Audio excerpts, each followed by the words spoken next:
एक पिता की अनोखी वसीयत। हेलो। हाँ जी। सीमा, जल्दी से तैयार हो जाओ और बच्चों को भी तैयार कर दो। मैं आधा घंटे में आ रहा हूँ। बच्चे बहुत दिनों से जिद कर रहे हैं घूमने की। आज मेरा काम पूरा हो गया है, तो आज उन्हें घुमाने लेकर चलेंगे। अरुण ने फोन करके अपनी पत्नी सीमा से कहा, तो वह बोली, ठीक है जी, मैं जल्दी से तैयार हो जाती हूँ और बच्चों को भी तैयार करती हूँ। आप आ जाइए ध्यान से। ये कहकर सीमा फोन रख देती है और बच्चों को तैयार करके खुद भी तैयार होने में लग जाती है। तभी फिर से सीमा के मोबाइल की घंटी बजती है, लेकिन सीमा काम में व्यस्त होने के कारण फोन नहीं उठा पाती है। सीमा का फोन रिंग करता रहता है। फिर लास्ट रिंग पर सीमा फोन देखती है कि अरुण की कॉल है। वह जल्दी से कॉल रिसीव करती है। जैसे ही कॉल उठाती है, उधर से आवाज आती है। उधर से कोई अनजान व्यक्ति बोल रहा था, हेलो मैम, जिस व्यक्ति का ये मोबाइल है वे आपके क्या लगते हैं? सीमा कहती है कि ये मेरे पति का मोबाइल है। तो वह व्यक्ति कहता है कि मैम, मेरा नाम रवि है। आपके पति का एक्सीडेंट हो गया है। इनकी हालत नाजुक है। मैं इन्हें हॉस्पिटल लेकर जा रहा हूँ। आप जल्दी से इस पते पर आ जाइए। ये कहकर उधर से कॉल कट हो जाती है। सीमा के हाथ से मोबाइल छूटकर नीचे गिर जाता है। उसके हाथ पैर कांपने लगते हैं। वह चीख मारकर रोने लगती है। बच्चे भी रोने लगते हैं। तभी उसकी देवरानी प्रीति आती है और घबरा कर पूछती है, क्या हुआ दीदी, आप क्यों रो रही हैं? सीमा के गले से आवाज ही नहीं निकल पा रही थी। बहुत मुश्किल से अपने आप को संभाल कर अपनी देवरानी प्रीति से सब बात बता देती है और अपने बच्चों को प्रीति के पास छोड़कर मोबाइल उठाकर उस पति पर निकल जाती है और रास्ते में से ही अपने देवर और ससुर को फोन कर देती है। उधर प्रीति भी अपने पति और ससुर को फोन कर देती है। वह दोनों भी जल्दी से उस पते की ओर भागते हैं।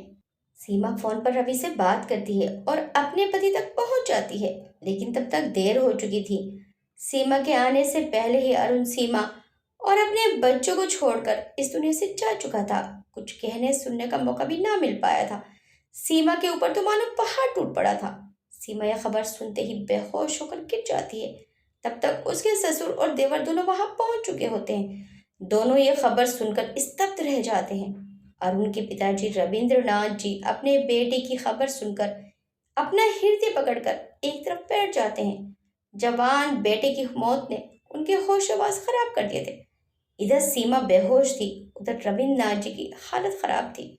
और उनका छोटा भाई अजय कभी अपनी भाभी को देखता, कभी अपने पिताजी को देखता। उसे समझ नहीं आ रहा था कि वे क्या करे।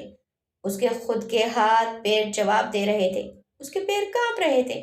उसका चलना फिरना मुश्किल हो रहा था। जैसे तैसे करके अरुण की देह को घर लाया जाता है। सीमा जब अपने पति को इस हालत में देखती है तो वह चीख मार मार कर रोने लगती है। उसके हाथों की चूड़ियां तोड़ दी गई थी। उसके मांग का सिंदूर और माथे की बिंदिया मिटा दी गई थी।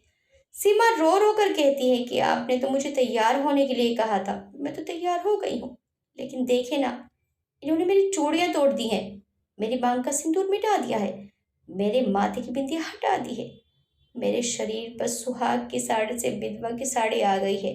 मुझे अभी अपने साथ ले चलिए ना। आपके बिना कैसे रहूंगी? मैं आपके बिना नहीं जी पाऊंगी। इतनी जल्दी साथ छोड़कर जा रहे हैं मेरा।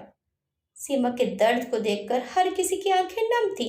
हर कोई आंसू बहा रहा था और उनके दो मासूम से बच्चे अपने पापा के पास बैठकर रो रहे थे और कभी मम्मा मम्मा करते, कभी पापा पापा, उठिए ना पापा, उठिए ना पापा, आप तो हमें घुमाने ले जाने वाले थे ना, हमें घुमाने लेकर चलिए ना पापा।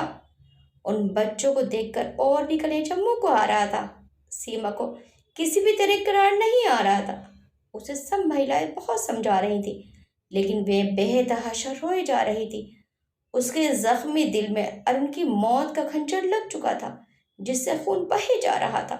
तभी अरुण की अर्थी उठने का समय आ गया और अरुण अपने पिता, अपनी पत्नी और अपने बच्चों को रोता हुआ छोड़कर हमेशा के लिए चिता की अग्नि में जलने के लिए चला गया और सीमा रोती तड़पती रह गई।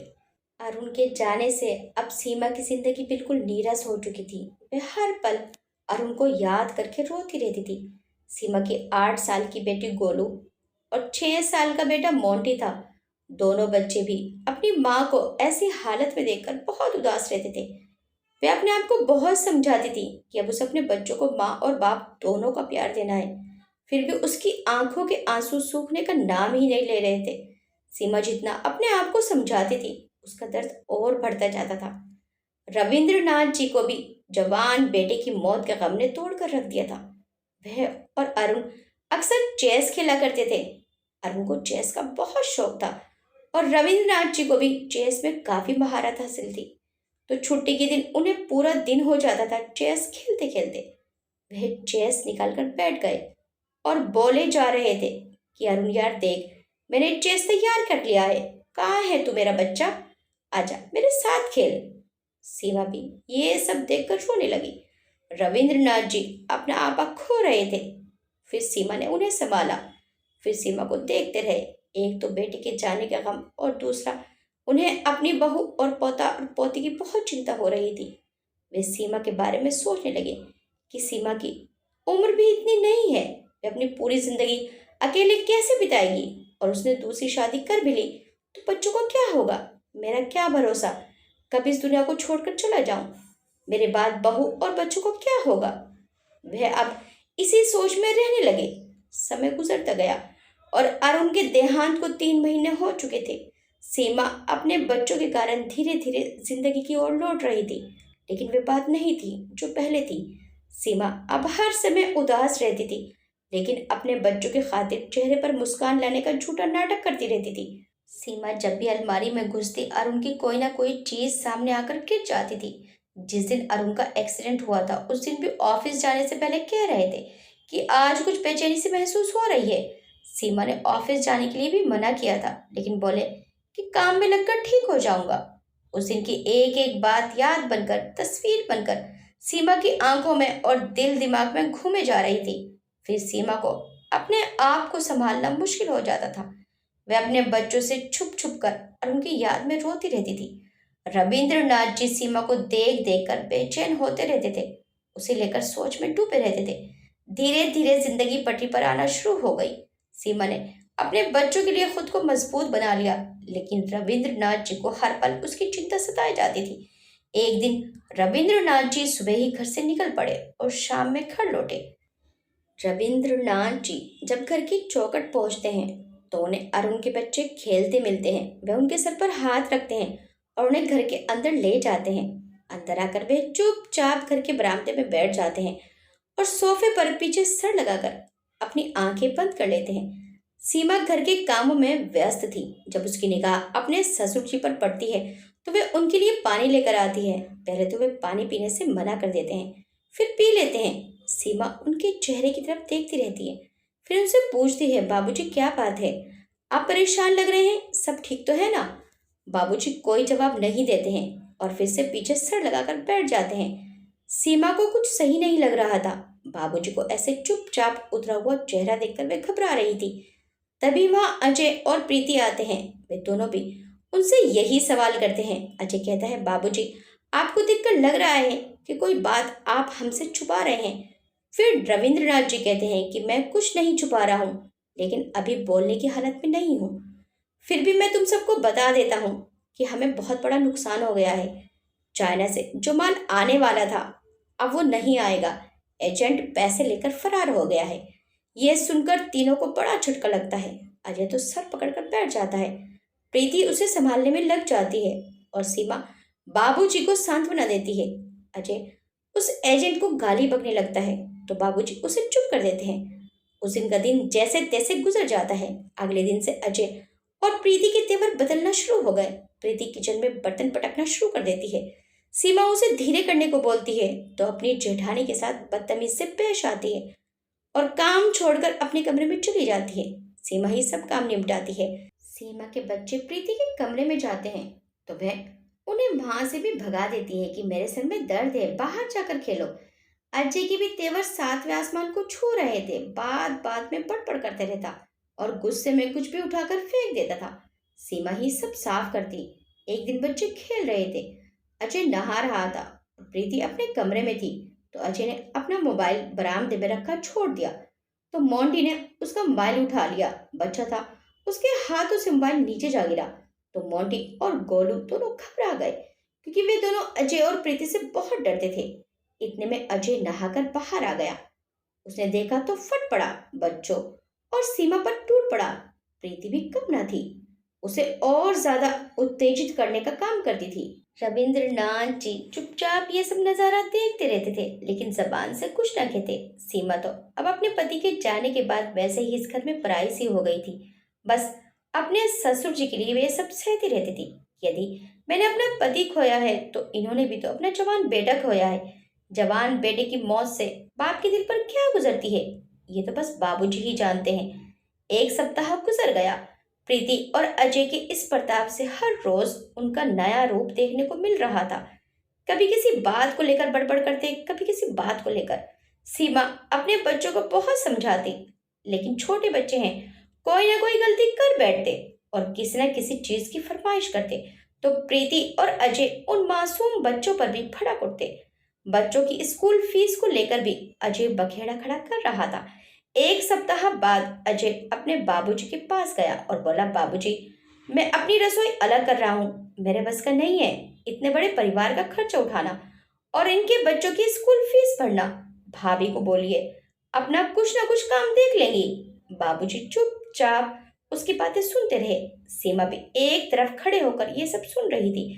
अजय अपना फरमान सुनाकर चलता बनता है। सीमा बाबूजी के पास आकर बैठ जाती है और उनके हाथ पकड़कर कहती है, बाबूजी, आप क्यों अफसोस कर रहे हैं? मैं आपकी बहू नहीं, बेटी नहीं, बल्कि आपका बेटा हूँ। मेरे होते हुए आपको किसी भी तरह की चिंता करने की कोई जरूरत नहीं है। आपके बेटे ही तो इस दुनिया से चले गए हैं, मैं तो अभी जिंदा हूँ। मैं इस लायक हूँ कि मैं अपने बाबूजी और अपने बच्चों का पूरा कर सकूं। अगर आज अरुण जिंदा होते तो क्या आपको इस हालत में छोड़ देते? नहीं, कभी नहीं। मैं कल ही बच्चों के स्कूल में जाकर नौकरी के लिए अप्लाई करती हूँ। बाबूजी, आप मुझे बस आशीर्वाद दीजिए। वे उसके सर पर हाथ रख देते हैं। अगले दिन सीमा अपने बच्चों को लेकर उनके स्कूल जाती है और अपना रेज्यूमे सबमिट करा देती है और इंटरव्यू के लिए इंतजार करती है। फिर कुछ दिन बाद शिक्षक के पद पर सीमा का चयन कर लिया जाता है। सीमा घर की जिम्मेदारियों को भी बखूबी निभाती रही, अपने ससुर जी की भी सेवा करती रही और स्कूल के कार्य को भी सफलतापूर्वक संपन्न करती रही। सीमा की स्कूल में भी अच्छी पहचान बन चुकी थी। नौकरी करते करते उसे 4 महीने गुजर जाते हैं। वह थक कर चूर हो जाती थी, लेकिन उसकी कभी भी अपने काम के प्रति रुचि कम न होती थी। जब एक दिन सीमा अपने बच्चों के साथ स्कूल से आई तो बाबूजी बरामदे में ही बैठे थे। वे उनके पास बैठ गई। पहले तो बाबूजी ने उसका हाल जाना, फिर उसके सर पर हाथ रखा और अपने पास से उठाकर एक फाइल और चाबी उसके हाथ पर रख दी। सीमा ने चौंक कर देखा और पूछा, बाबूजी, ये क्या है? इतने में ऊपर सीढ़ियों पर जाते जाते प्रीति ये सब देखकर रुक गई। थोड़ी देर बाद अजय भी लंच के लिए आया तो वह भी उन्हें देखकर वहीं रुक गया। सीमा ने फिर पूछा, बाबूजी, ये क्या है? कहाँ की चाबी है? पिताजी बोले, बेटा, ये तेरे लिए मेरी तरफ से एक छोटा सा तोहफा है। तोहफा? कैसा तोहफा बाबूजी? सीमा ने चौंक कर पूछा। बाबूजी ने कहा, बेटा, ये तुम्हारे प्ले स्कूल के और इस घर के पेपर्स हैं और ये तुम्हारे स्कूल की चाबी है। सीमा की आंखें खुली की खुली रह जाती हैं और प्रीति अजय तो वहीं खड़े खड़े बेहोश होने को हो जाते हैं। बाबूजी कहते हैं, बेटा, मैंने उस दिन झूठ कहा था कि एजेंट पैसा लेकर भाग गया है। मुझे ये सब करना पड़ा क्योंकि मुझे तुम्हारे भविष्य की बहुत चिंता सता रही थी। तब मैंने यह निर्णय लिया। मेरी जो जमीन थी उसका आधा हिस्सा बेचकर आधे पर तुम्हारे लिए प्ले स्कूल बनवा दिया है। अब तुम्हें नौकरी करने की कोई जरूरत नहीं है। अब तुम्हारा खुद का स्कूल है और ये घर भी मैंने तुम्हारे नाम कर दिया है। अब तुम्हारी मर्जी है इसमें किसे रखना है, किसे नहीं। जब उस दिन तुमने मुझसे नौकरी करने की बात बोली तो मैं खामोश इसीलिए रहा कि बाहर निकलकर दुनिया देखोगी, 4 लोगों से मिलोगी तो स्वतंत्र बनोगी और उनके जाने के गम से बाहर निकलोगी। फिर खुद का स्कूल चलाने में आसानी रहेगी। और इधर तुम्हारे स्कूल का काम जारी था, अब बिल्कुल कंप्लीट हो चुका है पेपर्स वर्क के साथ। तो आज मैंने ये तुम्हें सौंप दिया। अब मैं आराम से मर सकूंगा। सीमा रोने लगती है, कहती है बाबूजी, आपका साया हमेशा हमारे सर पर बना रहे, मुझे और कुछ नहीं चाहिए। दोनों बच्चे भी रोने लगते हैं, अपने दादाजी के गले लग जाते हैं। सीमा को कुछ शब्द ही नहीं मिल रहे थे, बस रोई जा रही थी। उधर अजय और प्रीति ये सब देखकर बर्दाश्त न कर सके। अजय बाबूजी के पास आकर भड़कता है, बोलता है, विधवा बहू के लिए इतना किया, मेरे लिए क्या किया है? प्रीति भी अजय के साथ साथ बोलती है। बाबूजी कहते हैं, और तुम लोगों ने मेरे लिए क्या किया है? तुम लोगों ने एक बार भी ये नहीं सोचा कि तुम्हारे अपने सगे भाई की विधवा पत्नी और उसके दो छोटे मासूम बच्चों का क्या होगा? बूढ़े बाप का क्या होगा? मेरे सामने तुम लोग का ये हाल है, तो कल को अगर मुझे कुछ हो जाता है तो इन बच्चों को कौन देखेगा? तुम तो बहू और दोनों बच्चों को घर से बाहर निकाल दोगे। मैं अरुण की मौत के बाद से ही तुम लोगों का बर्ताव देख रहा हूँ। अरुण के जाने के बाद तो तुम्हें हम सबका और अच्छे से ख्याल रखना चाहिए था, लेकिन तुमने तो आंखें ही बदल ली। तुम मेरे अपने बेटे हो, फिर भी तुमने मेरा साथ देने से इनकार कर दिया, और बहू गैर होकर भी मेरे लिए एक बेटा बन गई। और ये सब तुम सबकी परीक्षा चल रही थी, जिसमें सीमा अव्वल आई है, तो तुम लोगों को जलन क्यों हो रही है? बाबूजी उन दोनों का सारा घमंड, सारी अकड़ निकाल देते हैं। कहते हैं कि अब ये घर भी मेरा नहीं है, इस घर की मालकिन सीमा है। अब अगर मैं जीवित ना भी रहा तो इस घर से कोई मेरा पोता पोती और बहू को बाहर नहीं निकाल सकता। अब वे चाहे तो धक्के मारकर तुम्हें निकाल सकती है। दोनों अपना सा मुंह लेकर खड़े रहते हैं। सीमा कहती है, नहीं बाबूजी, अजय मेरे छोटे भाई की तरह है और प्रीति मेरी छोटी बहन की तरह, और अपने बहन भाइयों से अलग होकर थोड़ी ना रहा जाता है। ये घर इनका भी है, हम सबका है। बाबूजी कहते हैं, इसे कहते हैं अच्छे संस्कार। तुमने कितना बुरा किया इसके साथ, फिर भी ये तुम लोग के बारे में सोच रही है। अजय और प्रीति बाबूजी और सीमा के सामने हाथ जोड़कर माफी मांगते हैं और अपने किए पर बहुत शर्मिंदा होते हैं। बाबूजी और सीमा उन्हें माफ कर देते हैं और फिर रसोई भी एक हो जाती है। सीमा घर का काम निपटाकर अपने स्कूल जाने लगी और धीरे धीरे उसके स्कूल में काफी बच्चे आ चुके थे। सीमा उनके साथ खुश रहती थी और अपना गम भूल जाती थी। रात में अरुण की यादों के साए में बह जाती थी, फिर अपने बच्चों को देखती। अब उसका एक ही सपना था, अपने बच्चों को काबिल बनाने का। उसके लिए वे जी तोड़ मेहनत करने लगी और बाबूजी भी सीमा को देखकर भगवान का शुक्र अदा करते थे कि उसे नई राह मिल गई है। हे भगवान, अब अगर मैं मर भी जाऊं तो मुझे कोई गम नहीं है। मेरी बहू और बच्चे और मेरा परिवार हमेशा ऐसे ही खुश रहे। भगवान, जैसे तूने मेरे घर में सुख शांति दी, ऐसे ही तू औरों के घरों में भी सुख शांति देना और सबको खुश रखना। आपको ये कहानी कैसी लगी हमें कमेंट करके जरूर बताइएगा। वीडियो अच्छी लगी तो वीडियो को लाइक शेयर सब्सक्राइब करना मत भूलिएगा। मिलते हैं नेक्स्ट टाइम एक अच्छी सी कहानी के साथ। Till then bye bye.